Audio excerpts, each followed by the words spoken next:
कुछ लोग कहते हैं कि कर्ण को सबसे बड़ा श्राप उस ब्राह्मण ने दिया था जिसकी गाय गलती से उसके बाण से मारी गई थी।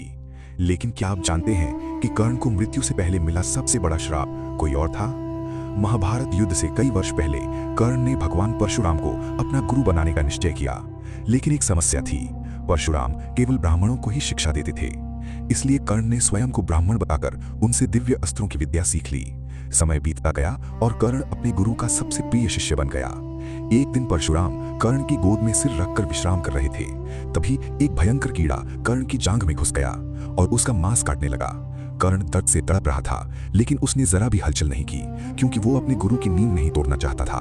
रक्त की धार बहने लगी।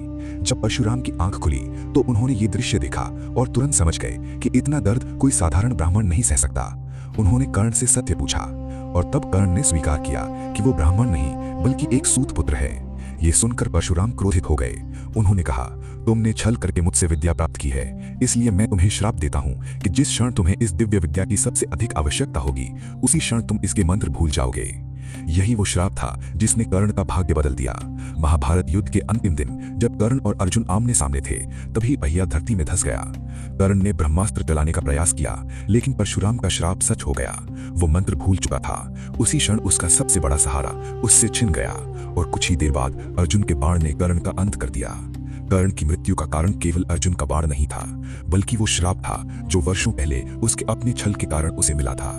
यही महाभारत हमें सिखाती है कि प्रतिभा और पराक्रम महान हो सकते हैं, लेकिन सत्य और धर्म से बड़ा कोई अस्त्र नहीं होता।